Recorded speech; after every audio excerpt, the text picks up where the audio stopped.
Hello and welcome to Cage of Roses. This is a girls' love visual novel by Ebi Hime. Yes, once again. But the setting of this is very different to the two games of hers that we already played on the channel.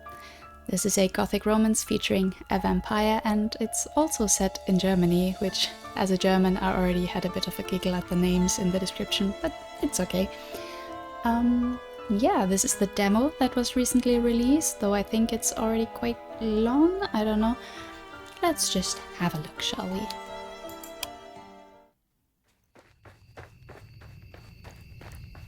Faster, Maike, faster!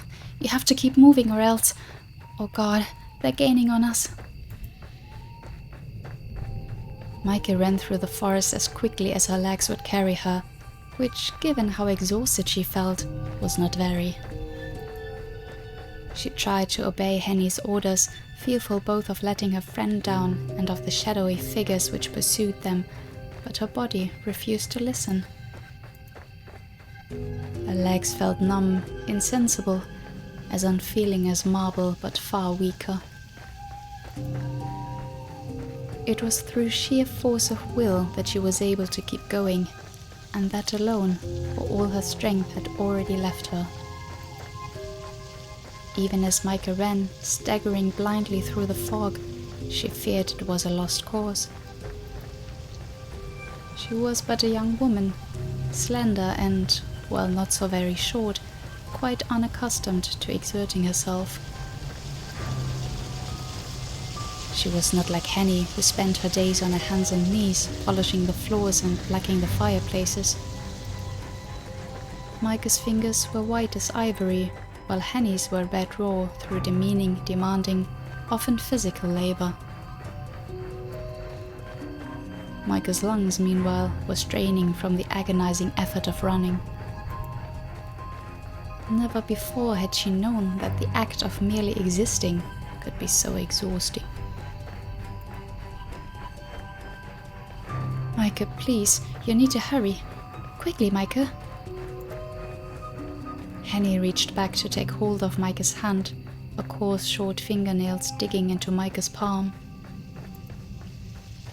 Henny was gripping so tightly it hurt, but Maike knew, should she continue to tarry, she would be in for hurt far, far greater than this. Maike recalled how her father had looked back in their carriage, his eyes wide and his face unusually pale. Maike had never seen her father look so scared before. He was a tall, imposing figure of a man, dashing even in his early 50s, who was accustomed to issuing orders, not receiving them. Maike had thought her father immovable, much like the oak tree which shielded her family's mausoleum, which had stood there longer than the crypt itself, its trunk wide, its boughs weathered. But Maike had learned that even her father had weaknesses. She had once thought her father a force of nature, quite impossible to argue with or to get the better of, but this supposition had been turned on its head in a mere handful of minutes.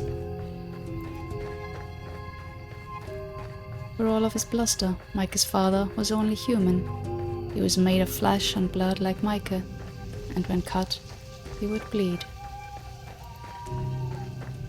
He had bled a lot, in fact, all over the plush upholstered seats of their carriage and onto the floor.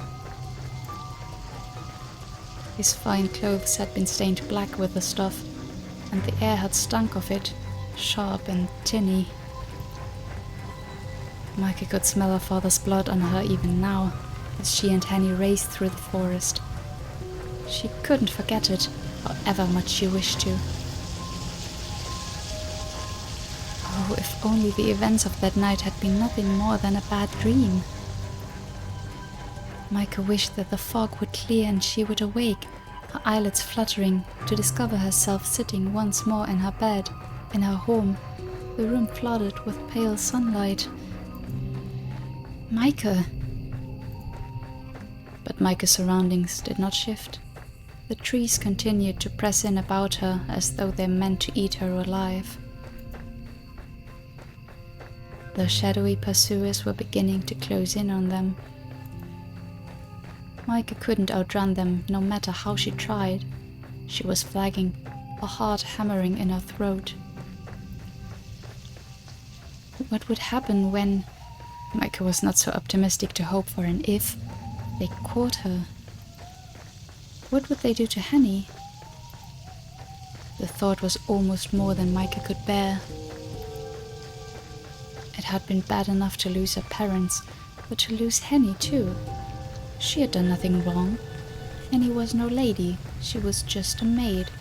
She was only being targeted because of her relationship to Micah and her family. Had Henny been traveling alone, she would have passed through the forest quite unscathed. It wasn't as though Henny had any valuables upon her person that were worth the effort of pilfering. Henny. Micah appealed to her maid between sharp gasps of air, which pierced her lungs as knitting needles might. Please, let go. Leave me be. I'm just slowing you down. No, Micah, I can't do that. But... There aren't any buts. I won't leave you behind. That's not what friends do. But Henny... I said there aren't any buts. Now let's keep running. Micah wanted to run. Really, she did. But her body had already begun to give in. Her heart might have been pumping fit to burst at the base of her throat, but her legs were weak despite the excess blood which filled her, and her hand and Henny's felt cold and clammy. She couldn't keep going. It wasn't possible. She had exhausted all of her energy simply in escaping from the carriage where her parents' bodies lay. Now she would die, only a few hundred paces away from their final resting place. Would her mutilated carcass be discovered in the days hence and taken back to her family's home? Would she and her parents be embalmed and sealed away within their mausoleum? Micah did not much like this thought. Her family's mausoleum was a terrifying place, full of somber stone angels and spider webs. It was quiet, being situated among tall trees, but its quietude was not at all relaxing. Its quiet was the deep, fathomless silence of death. Micah did not want to die. She knew not how she would continue to live on, with both her parents slaughtered before her very eyes, but she did not want to succumb as they had, in this forest full of fog. She wanted to go on living, for her sake and for Henny's, though not necessarily for Walter's. God, they're getting closer. We need to keep running. Come on, Micah. But, like the guttering flame of a candle, the last of her energy had been expended. Micah's foot caught in a tangled tree root which jutted from the ground like a bear trap, and she fell. Her hand, which was slick with sweat, slipped free from Henny's. Her fingers extended forth, plumbing the mists for Henny, but to little avail. Micah! Henny's voice echoed in Micah's ears, shrill and frantic alongside her own pulse. Her heart juddered in her chest, hard, as though meaning to stop altogether, but it did little good. Her head smacked against the ground with a dull, anticlimactic thud, her auburn curls strewn across the scattered leaves, the broken twigs. Micah's teeth bit against her tongue. She tasted copper. Her vision swam. Micah! Oh God, Micah, get up! Please, get up!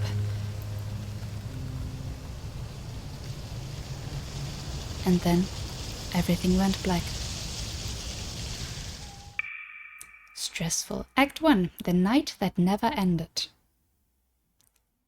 Well, let's hope that's not literal.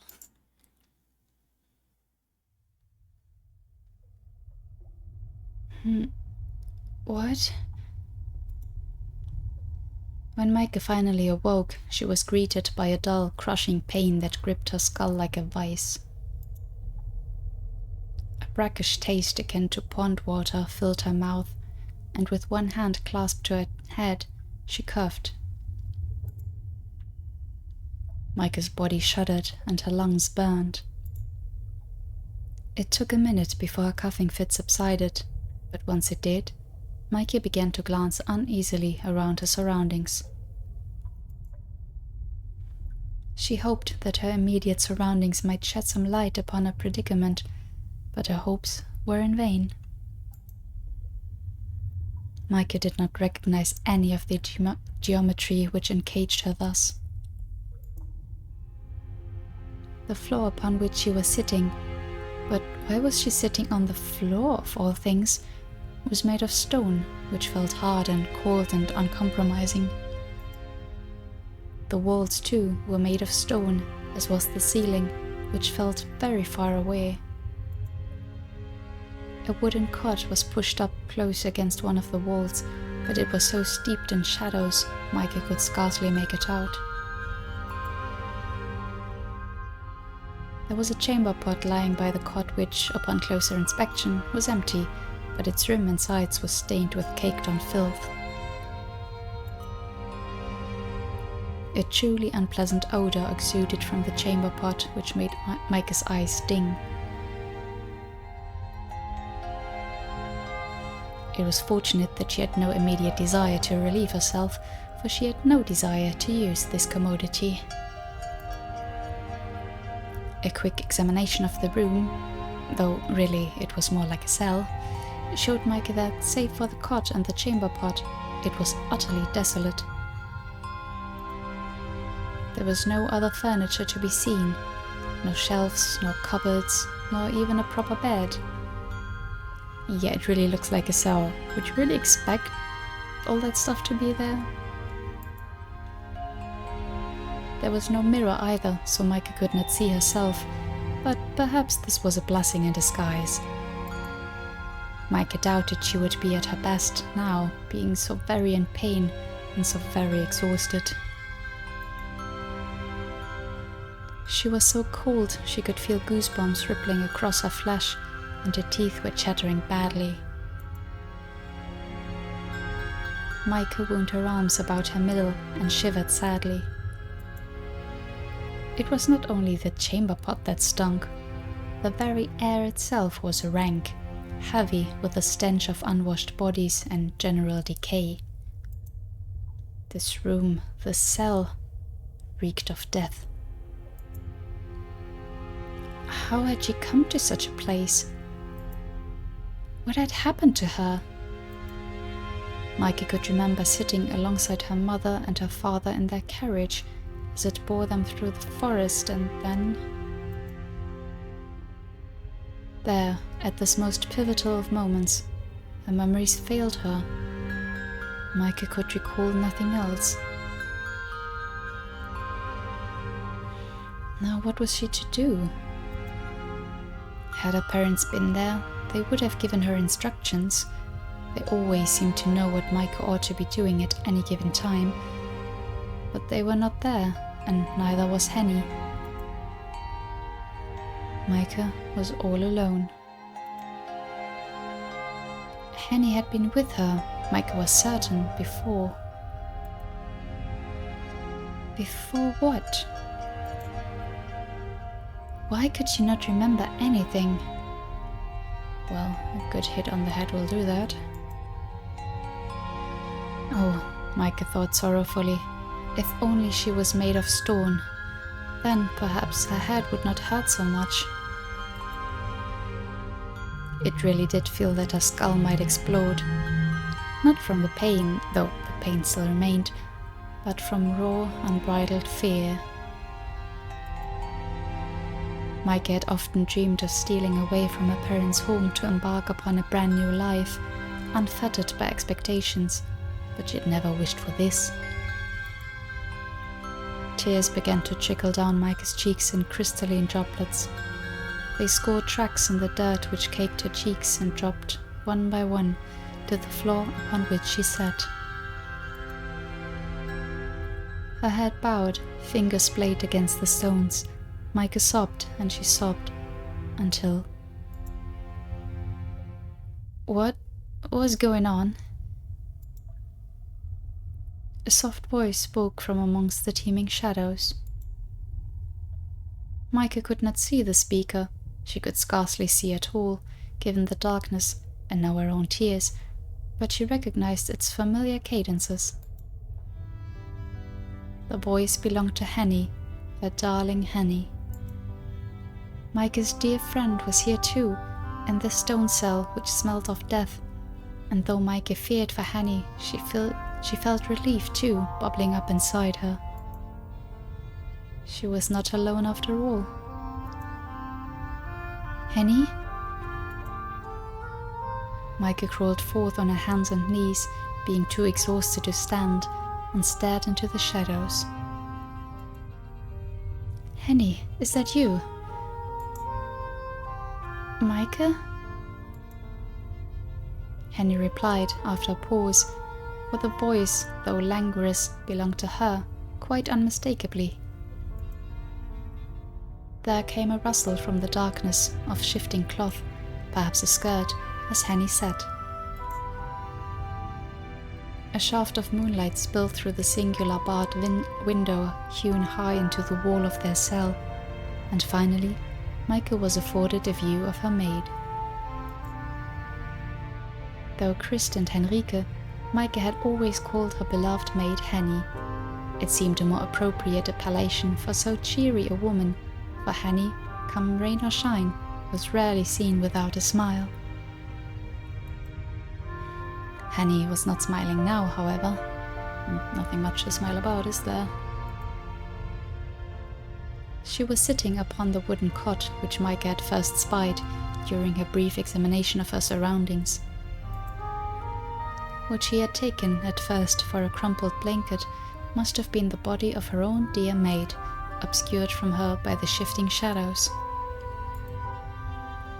Henny's face looked woefully weary, and it had lost much of its usual pinkness, her apron, once white, now stained and sullied with dirt.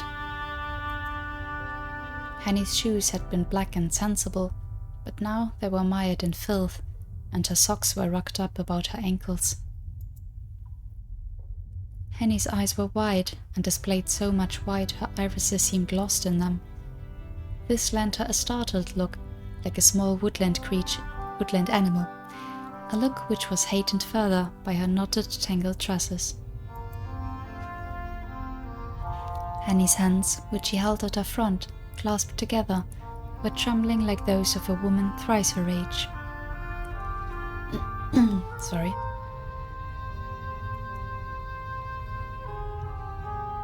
Henny looked an awful sight, but Micah knew she could hardly have been any better herself. Henny's hair might have been a mess, but at least she kept it short. There was not so very much of Henny's dark tresses to be worked into a state of disorder. Micah's own hair, meanwhile, was very long and curly, and though she had worn it in a chignon, she could now feel it straggling loosely about her shoulders. The back of her neck prickled, either from the cold or from a dislodged hairpin or two. Perhaps that was why Henny stared at Micah so, once she had regained her own sense of equilibrium, as though she had seen a ghost. My God, Micah! Henny looked so alarmed, Micah felt almost ashamed. Micah was no stranger to shame. She felt it frequently, in fact, when she was with her mother, but it rarely raised its ugly head in Henny's presence. Since Micah's girlhood, Henny had been her one staunch, steadfast companion. She was the only person Micah knew who took Micah for who she was, rather than wishing, often aloud to her face, that she could be more appreciative, more amenable, more effusive, more like a lady and less like herself. Henny did not want Micah to be more, she only wanted Micah to be Micah.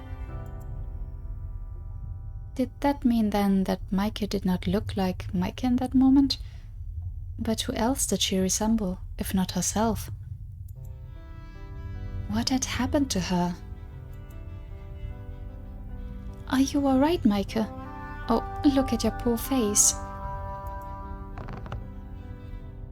Henny rose from the wooden cot, which creaked, and crouched before her friend.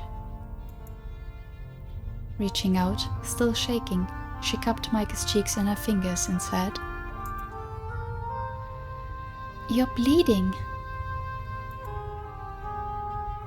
"I am?"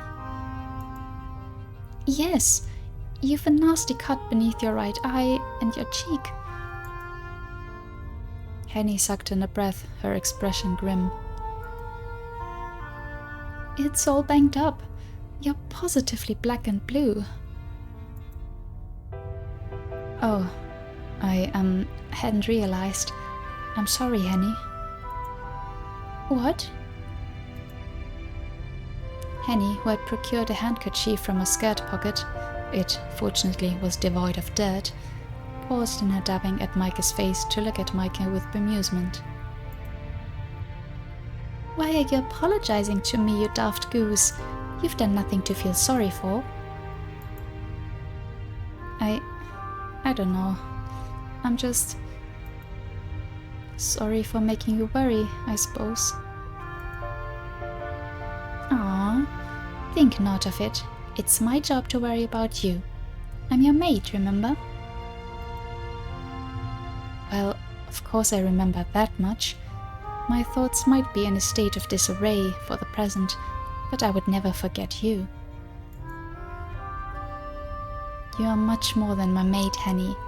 You're my friend too, my dearest friend." "And I could very well say... Sorry, that's a German in me. Whew. And I could very well say the same about you. That's why it hurts seeing you in such a frightful state." "Do I look so very bad?" "Well, now..." Henny cast her gaze over Maike's face, her brown eyes brightening with familiar mischief as she did. "That depends on how honest you want me to be." "Oh dear. Do I look as bad as all that?" "You've certainly looked better. Your face is as banged up as a windfall apple." "An apple?" Maike shook her head in wonderment. "I only hope that the apple isn't ridden with worms." "I don't think you've anything to worry about on that score, at least." "Well, that is a relief. I suppose things could always be worse." "Right you are. That's a spirit. You're still alive, and so am I, and we're together. That ought to count for something. Although..." Henny finished wiping the worst of the congealed blood and dirt from Maike's cheek, then drew back, her soiled kerchief gripped tight in her hand. Her expression newly dour, she said after a moment's pause, "I am afraid that your parents mayn't have been so fortunate." "What?" Maike's heart leapt in her chest at the somber announcement. "What happened to them, Henny? Do you know what's going on?" "You don't?" "I recall that we were traveling to Augsburg to visit my fiancé, but as for how we came here..." Maike closed her eyes in the hope of remembering something, but again nothing came. Her mind remained stubbornly blank, as featureless as a snow-capped mountain, all flora blanketed in untrammeled whiteness.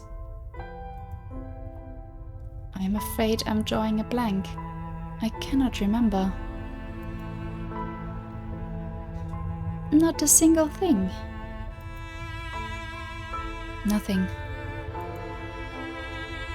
I see. Henny grit her teeth together for a few moments, her eyes dark. She seemed to be weighing up her words, as a baker might measure out flour and sugar before speaking. That's not such a surprise, I suppose. You hit your head pretty hard back there. It might be for the best that you can't remember all of the gory details. I wish I could forget what happened myself, but...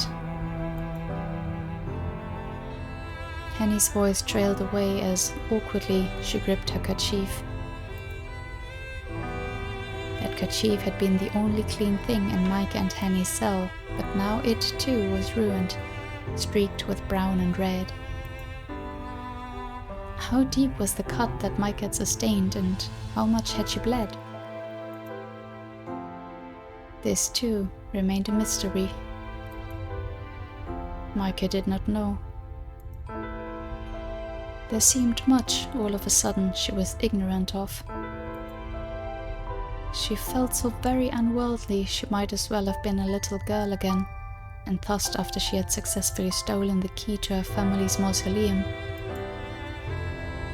Micah had not known, as she stood in the chill entrance of the mausoleum, that she was about to lower herself into a subterranean world of death and decay, though part of her had wondered.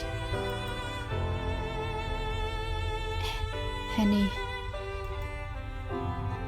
Micah took Henny's hand in her own, her fingernails, cracked, discolored and dusted with dirt, digging into her skin. What happened? Tell me, please, I want to know. Yes, I thought you might. That does make things a mite complicated, though. I don't want to be the bearer of bad news. Just...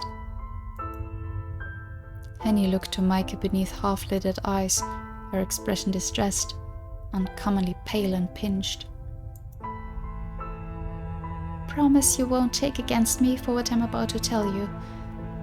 I've gone through a lot tonight already, and that would be the straw to break the camel's back. Henny, please. You should know that is a trivial concern. I'm fully aware that none of this is your fault.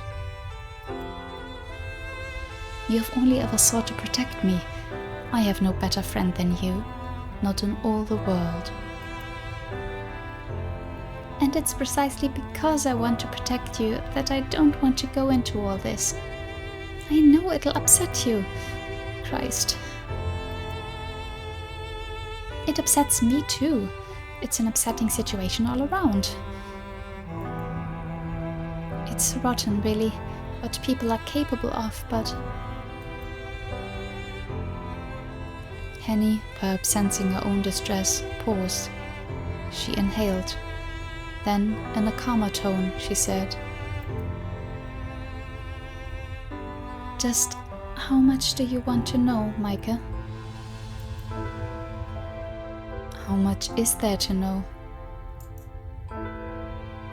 Oh, I remember everything.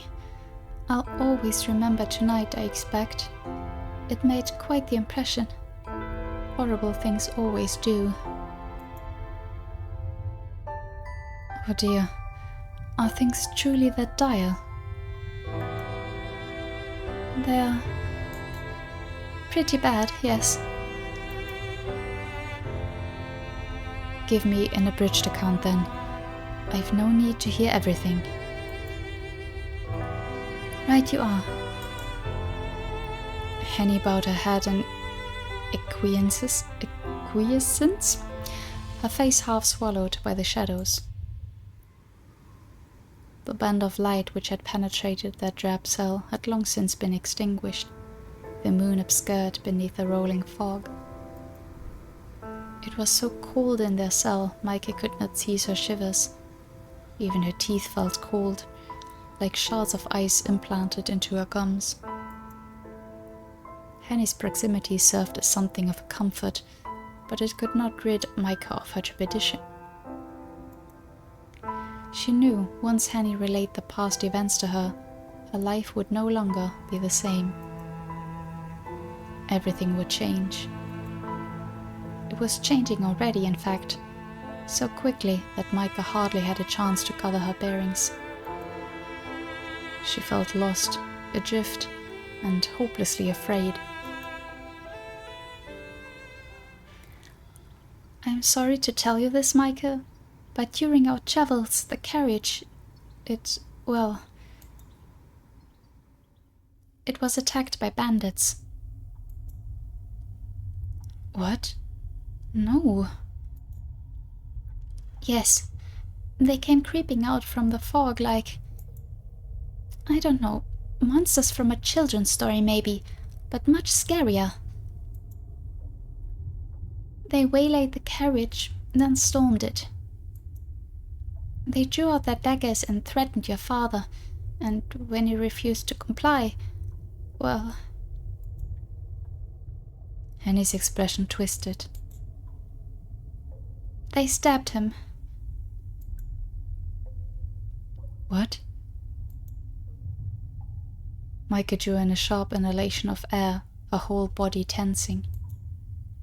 She had expected as much before Henny began her gruesome tale, but the news still shook her. Evidently, she had not been half so prepared to hear the worst as she had imagined. "Oh God, not my papa, my poor papa.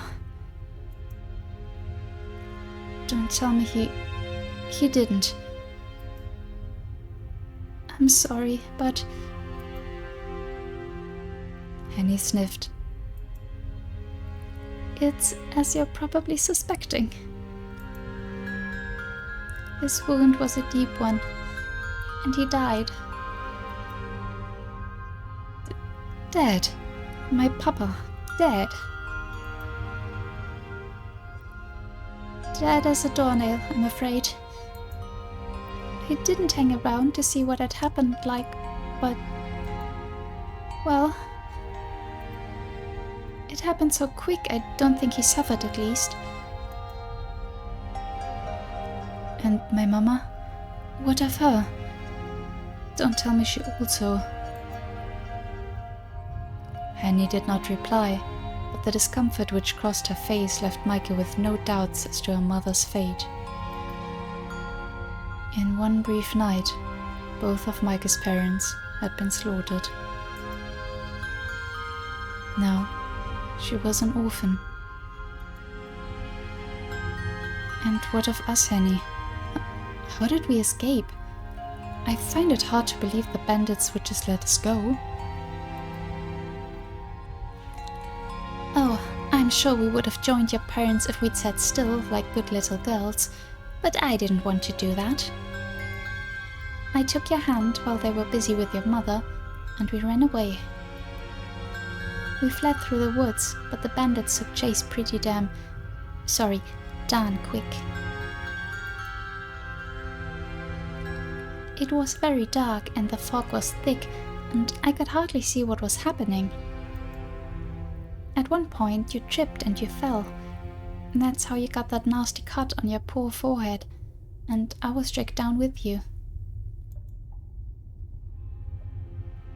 We lay there on the ground in the dirt while the bandits tramped about looking for us. I figured we were both a couple of goners. I'd started to say my prayers to the Lord Almighty, but then... We survived. Yes, we survived." This, Micah supposed, was not such a surprise. It went without saying, really, that they had survived, otherwise they would not have been sitting in this ghastly cell speaking to one another. Either the bandits had spared them, which seemed unlikely, or somebody had come to their defense. Who would have been wandering the woods so very light at night, however? Micah could hardly credit it. Their escape must have been the stuff that fantasies were made of. Do you know how we escaped, Henny? I know what my eyes saw, but if my eyes can be trusted or not, well, that's another matter altogether. I think I might have bumped my head myself. It was all so peculiar. At the time, it seemed like a miracle. But looking back on it, that ain't the right word. Miracle suggests God and all his angels, but there was naught holy about this. It was a right proper mess, really. A total bloodbath. Blood? Yes, there was blood, and lots of it. It's hard for me to explain, but all I know is, one moment we were sprawled upon the dirt, you unconscious, I half out of my mind with fright as the bandits approached, and then the next, they were gone. Gone? But where and how? Did they run away? Not necessarily. Not of their own free will, like. The fog parted, you see, and then this figure. This woman. She appeared so quick, it was like she'd sprung up from the earth. She wasn't very tall, I don't think she was at least, and she was very skinny, but the way she looked, the way she moved, there was something unnatural about her. I didn't get a very good look at what happened next, but I saw her go after those bandits. I think there were at least 4 of them, but that woman soon took care of them. There was so much blood and a lot of mud, it stunk to high heaven, it did, brought tears to my eyes. That woman though, the woman in white, she didn't seem fussed at all. She stood there once she had finished, beneath the moon, like nothing had happened. And then Henny pressed her fingers to her brow and, overwhelmed, shook her head. I don't remember naught after that. I think I must have fainted. When I finally woke up, I found myself here. It was your crying that woke me up. I've never been able to rest easy while you're in tears, Michael. Yes, I know. You've always been so good, so kind. Thank you, Henny. Micah chanced a smile, though the muscles about her mouth felt atrophied, worn away following the news of her parents' demise and her own near brush with a reaper's scythe. I've no idea what I would do without you. It sounds like you saved me. From the bandits, I suppose I did. But I wasn't much use when you took that nasty spill.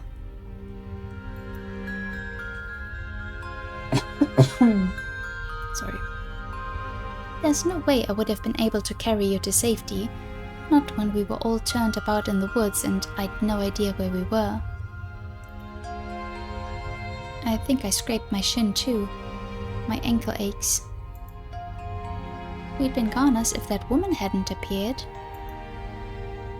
But now that I'm talking about it, it doesn't sound real. I can't think of any woman who would be able to beat 4 men in a test of strength. Not even your own Mademoiselle Blanchard. Micah's smile widened at this, despite the severity of the situation, and she found, to her surprise, she was even able to laugh. It was a weak laugh, which contained little in the way of mirth, but it was sincere. Henny never failed to cheer her up. She must have had a knack for it. Micah was too old to believe in magic, but when she was with Henny, she sometimes wondered. Are you sure it was a woman who fended off those bandits? Perhaps it was some sort of animal instead, and you failed to perceive it in the fog. That could be it. Like I said, my mind's a mess. I feel like I've lost a good 10 years off of my life, although... Here, Henny smiled grimly, in the manner of all survivors after witnessing something horrid. That's better than having it cut short altogether. We must be thankful for small mercies, yes, even if our lives were saved at my parents' expense. Micah squeezed her eyes shut. She could feel tears beating upon her lashes anew, but this time she was able to subdue them. The news of her parents' death was a heavy burden to her, but Micah, not having witnessed their final moments, found it hard to imagine. It still did not seem quite real, despite the rawness of Henny's account. The shock of it all, perhaps, had blunted her senses. It would take a while for her parents' passing to truly register. When it did, however, Micah did not doubt the tears would come, thicker and faster than before. It had not always been so, but her childhood misadventures in her family's crypt had left her something of a crybaby. It was fortunate she had Henny by her side to dry her eyes. What would she have done without her trusty maid? Now then. Mike inhaled, her chest rising beneath her torn gown, and glanced about. Where do you suppose we are, and how do you suppose we got here? That's a good question. I've been wondering that too, ever since we awoke. It's not the nicest of digs, is it? Not particularly, no. It's awfully drab. And it's damp too. I'm freezing. You poor thing, you. Come here. Henny shifted closer to Micah, then drew her arms about her. Holding her close so as to protect her from the frigid air, Henny glanced about her, as did Micah. She squinted into the shadows, as though they might reveal more than they had upon her initial inspection, namely the wooden cot and the chamber pot beside it. But to Micah's disappointment, she found the cell quite unchanged. It was every bit as sparse as she recalled. The shadows did little to mask this fact, and still, it stank. Goodness me, it's not much to look at, is it? We might as well be in a prison cell. I think that might be what this is. Yeah.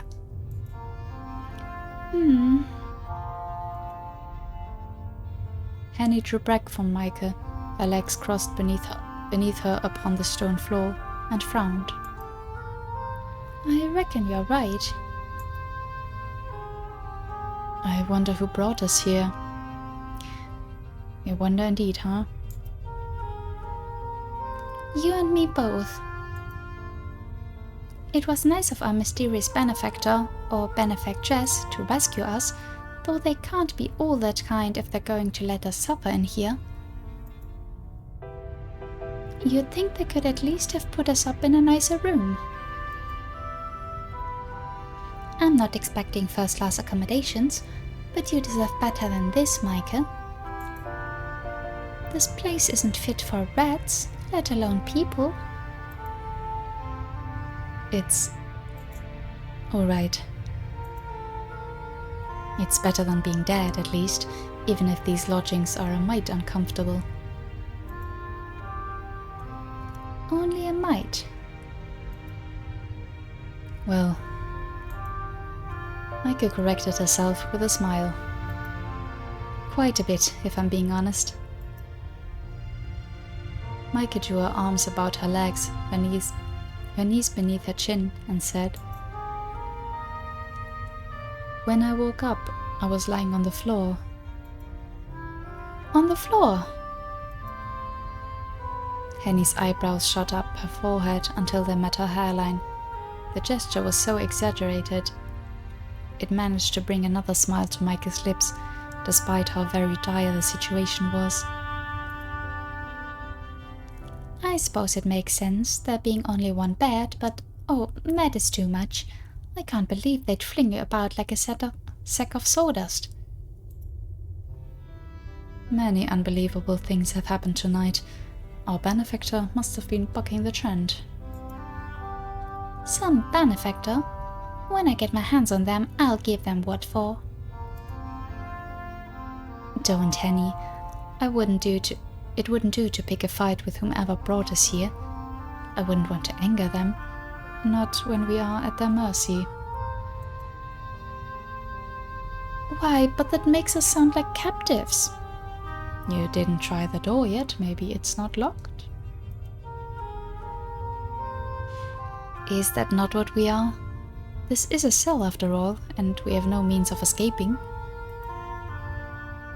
We're being treated as prisoners. I know, but it still stings. I don't care about me, but I don't want to see you being treated like a convict, not when you've been through so much. You've been through worse. At least I don't remember what happened, unlike you. And you're the one who'll be saddled with the consequences, poor Mike. It was your parents, not mine, who were... well... I don't expect there's much point in trying to suss out who's suffering more than who. As it stands, we're both in this together. Small mercies. I won't abandon you, Micah, so try not to worry. Keep your chin up. We'll get through this. Thank you, Henny. I almost believe it, coming from you. You should. I don't say things I don't mean, you know. Now, let's see. Maybe things aren't as dire as they look. There could be a way to escape yet. Henny rose to her feet, though unsteadily, and did a circuit of the cell. The shadows made it seem larger than it was, for they obscured the walls, but it did not take Henny many steps to canvass the full length of the dingy room. She pressed her fingertips to the walls, then her ear, as though the stonework might whisper unto her their weaknesses, but her efforts were in vain. The walls held firm, as did the steely slats which crisscrossed the entrance. Henny took the bars between her fingers and squeezed experimentally, but they refused to yield. Oh, come on! Frustrated now, Henny gave the bars a kick. The tip of her shoe collided with them, losing clots of dirt from her soles, but... damn it all! The bars, as before, did not budge. They were quite impermeable. Sighing, Henny soon changed tack. She moved from the door to glance up at the window, but this was similarly barred, too high up to reach and much too small to squeeze through. It seemed a miracle almost, the window, being so mean, allowed any moonlight at all to spill into the cell when the clouds and the fog shifted. And? Mike asked when a disenchanted Henny flopped back down beside her with a rustle of her skirts. Did you uncover anything? Nothing except that we're more trapped than I thought. I thought you might have come to that conclusion, yes. God. Henny kicked off her right shoe, then began to massage her feet, which had begun to throb. This is a rum situation. I wonder what we're to do. I don't think there is much we can do other than wait. Yeah, I was about to say. I suppose you're right. I can't say I like the thought of that, though. We're sitting ducks here. I I feel we ought to be taking some kind of action. Henny looked about the cell once more, then sighed. But I'm drawing a blank here. I can't think of anything we could do. I'm sorry for being so hopeless, Micah. I meant to look after you, but I'm at a total loss. Don't apologize, dear Henny. I feel better simply being with you. That's something at least. I wish I could be of some real use, though. You are of real use. Without you, I'd be an unconscionable mess, weeping on the floor.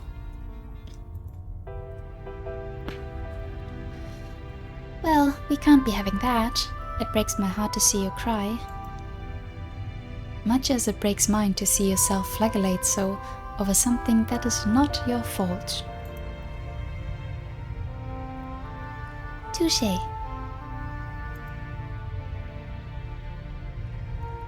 Now that we're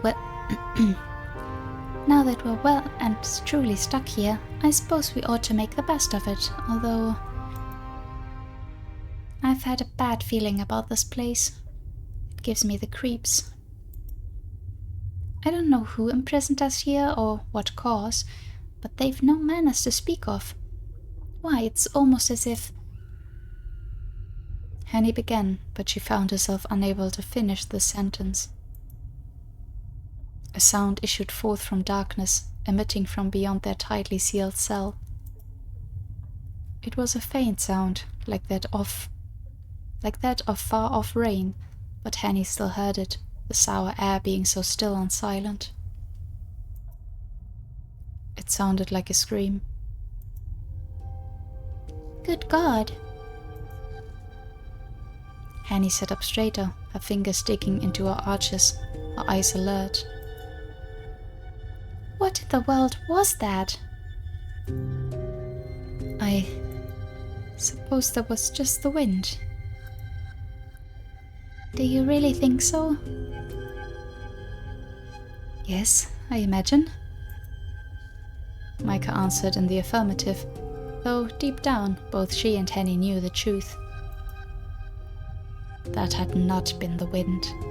It had been too raw, too pained, too, though faint, unmistakably human. There were other cells, or so it seemed, besides theirs, where others were incarcerated, others whom, right now, were being tortured by unknown hands.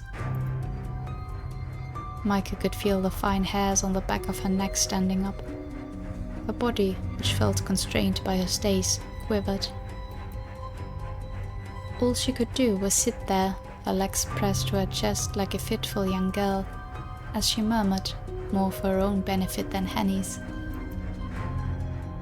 It was the wind, that's all it is. It's the wind. It's nothing to worry about, it's nothing, really. Everything will be fine.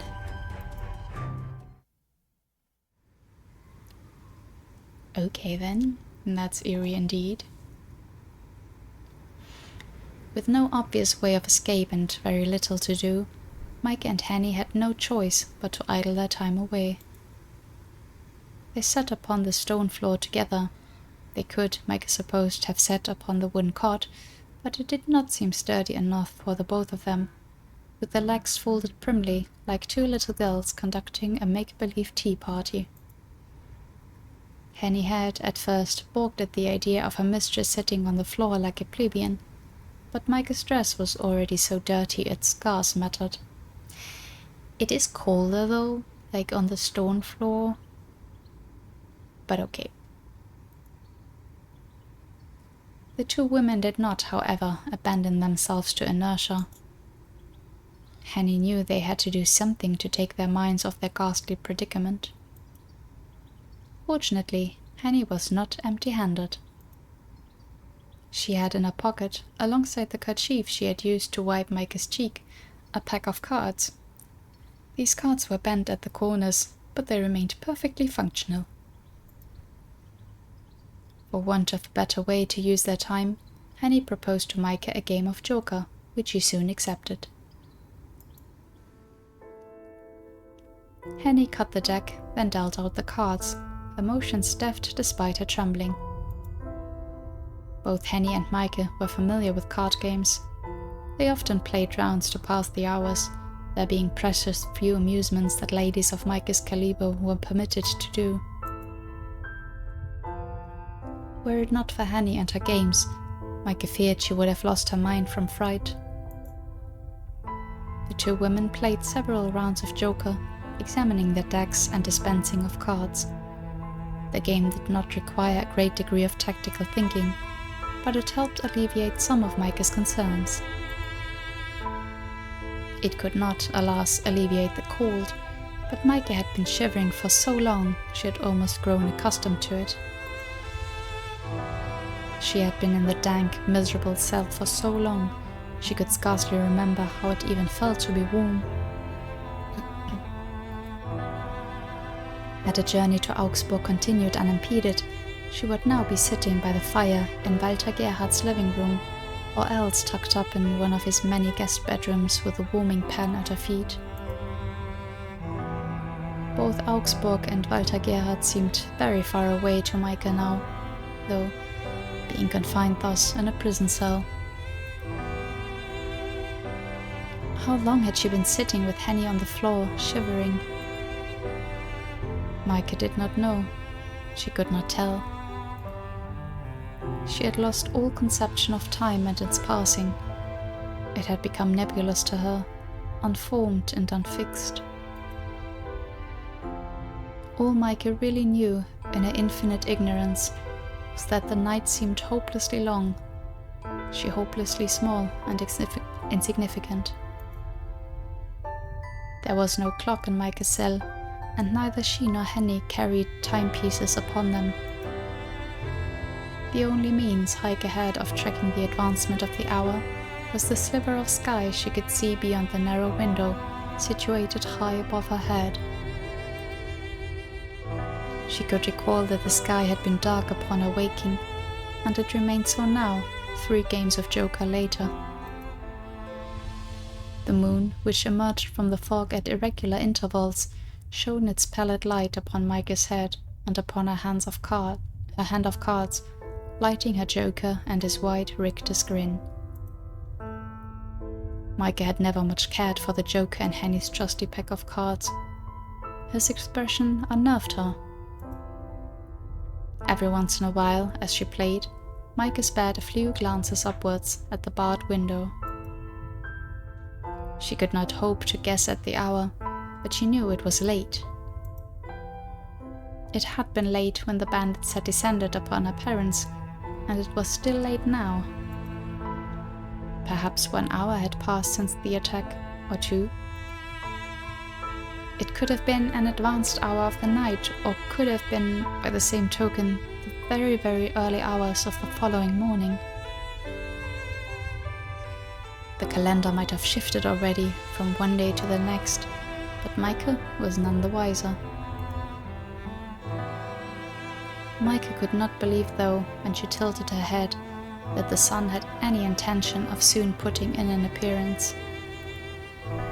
The darkness which abounded within her cell was too complete for it, the cards in her hand almost inscrutable without the aid of the moon's light. Micah could not hear either the telltale twittering of birdsong, which often announced the coming dawn. When did the birds begin to chirp among the boughs of the trees beyond her bedroom window? Micah could not recall, but she thought it must have been around 6 in the morning. Micah had gone to bed at 10 every night like a dutiful daughter, despite her advancing years, but she had often found it hard to sleep for a full unbroken 8 hours. She would arise at odd hours, at 1 or 2 or 3, her head full of thoughts, and often she found it hard to sleep again.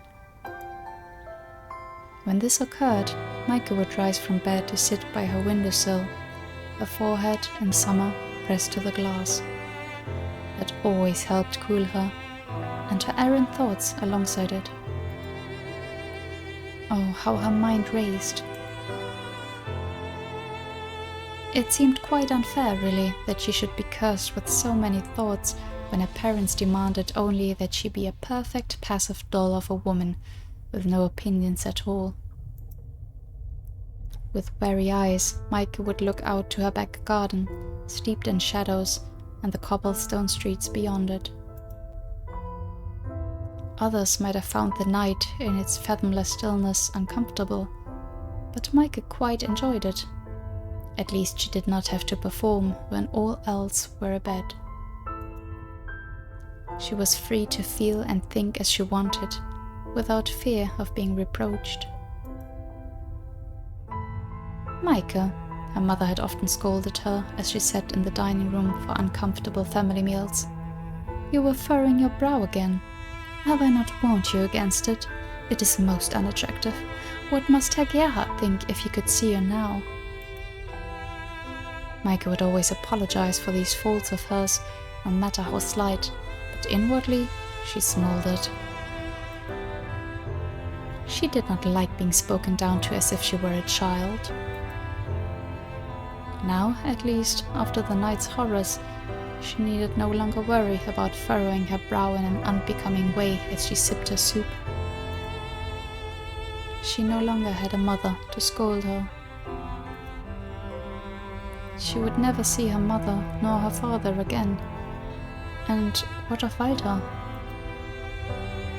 Of that, Micah had no earthly idea. "Oh, this is ridiculous," Henny groused while examining her own cards. "We ought to be at Herr Gerhard's right now, safe as houses. We weren't so very far from Augsburg, at least I don't think we were, when we were attacked. Why did those bandits have to go after us?" We were just unfortunate, I suppose. I can't imagine the bandits meant specifically to target us. We just happened to be there. You're probably right, but goodness. Of all the awful luck. At least you've had a fair run during our game. You've beat me out soundly during every single hand. Well, too.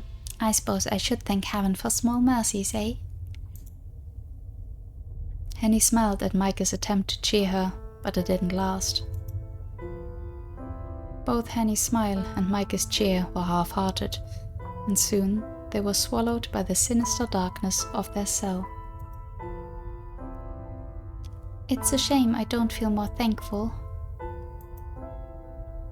I wonder what Herr Gerhard would make of this.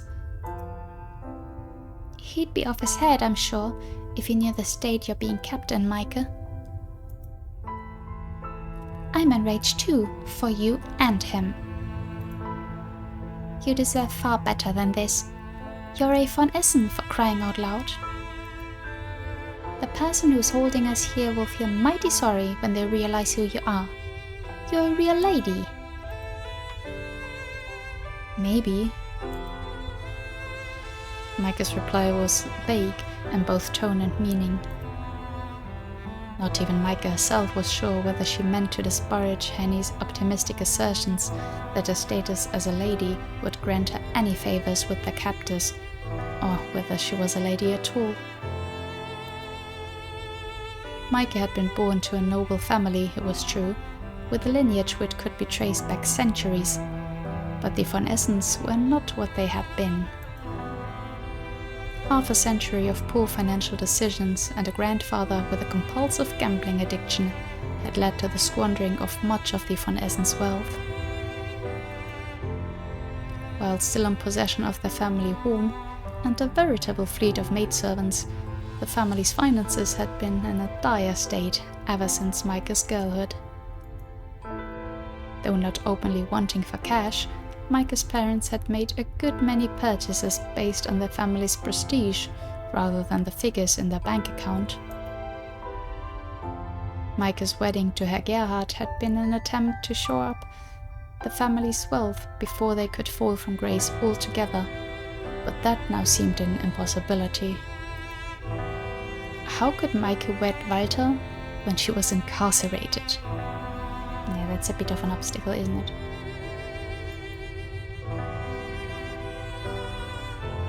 If Maike had loved Walter, she surely would have shed tears over so cruel a fate. As it was, however, she was curiously calm. What did she care how Walter Gerhard felt? She barely knew him. Well, not to worry. Herr Gerhard must be sitting in his drawing room now, wondering where the blazes we are. I've no idea what time it is. That, Maike thought glumly, made 2 of them. But we should have arrived in Augsburg ages ago. Herr Gerhard is sure to send out a search party before long. He'll be worried sick about you, Maike. Do you really think so? Absolutely. I mean, he is your fiancé. He's got to be worried. You're such a sweet thing. I don't see how he couldn't. Thank you, Henny. I appreciate it. Don't thank me, Maike. I'm just stating the facts. If I was a man and I had a fiancé like you can bet that I wouldn't let you out of my sight. Perhaps it's a good thing that I'm in here with you then. You at least know I'm alright. Yes, you are, and I thank heaven on high for it. You know I'd do anything to keep you safe, Maike. I know. Maike could well believe that, coming from Henny. When it came to Henny's claim about Walter, however, Maike was less certain.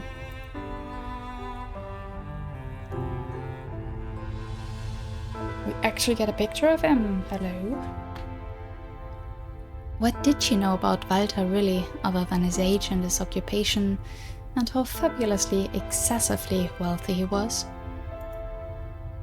Maike had met Walter on only 3 past occasions, and they'd exchanged almost as many words. The man was a stranger to her, and Maike's desire to marry him was inversely proportional with her parents' desire to see her walking down the aisle. Maike had been dreading her visit to Augsburg for well over a month. Now it had been terminated, she felt a perverse sort of relief. Part of Maike had even begun to wonder, as she sat in her cell, whether the bandits' attack had brought with it some good alongside all the bad. But that, Maike chastised herself, was hopelessly cruel. Not really. I mean, in one way, yes, but it's not... You can't blame her for trying to see the good in a bad situation, you know? Were her parents' lives truly worth that little to her? It was true enough that she may never see Walter Gerhard again, but she would never see her mother nor her father again either. It was not a fair trade, not by any stretch of the imagination. How could she ever have thought such a thing? It must, Maike thought grimly, be because I am a bad daughter. Her mother was right. I am ungrateful. Perhaps this, then, is a punishment from God. I never appreciated them while they were alive, and now they are dead. How cruel and callous I am. No. You're fine. Henny might have called Maike sweet, but Maike found this hard to believe. A lifetime beneath her mother's iron, implacable rule had taught Maike how to be submissive, but it had not taught her sweetness. She smiled and simpered because it was expected of her, but late at night, when she could not sleep, she seethed. Maike had resented her parents, and Walter alongside them, for a long time. that Henny did not know this was perturbing. Henny must not have known Micah all that well after all. Or perhaps, Micah thought with a shiver, it was she who did not truly know herself. Henny might have just been trying to to comfort her, even if she does know, like, you wouldn't really necessarily bring up the negative things in your life and just focus on the good ones. Oh boy, I think the scene might be going on a little longer, but I don't have much more time today, and I think the demo's also longer than I want to put in one in one episode, so I'm going to leave it here for now. As you can tell, this is a slow burn again, but I didn't expect anything else with Ebihime, so yeah, interesting so far. Really love the art style, but I knew that before. Music is nice. I hope it's not too loud. I will listen back to the recording later and try and maybe fix it for the next recording. But yeah, that's it from me so far. As always, I'd appreciate any comments you might have. What do you think? And yeah, thank you so much for watching, and until next time, bye bye.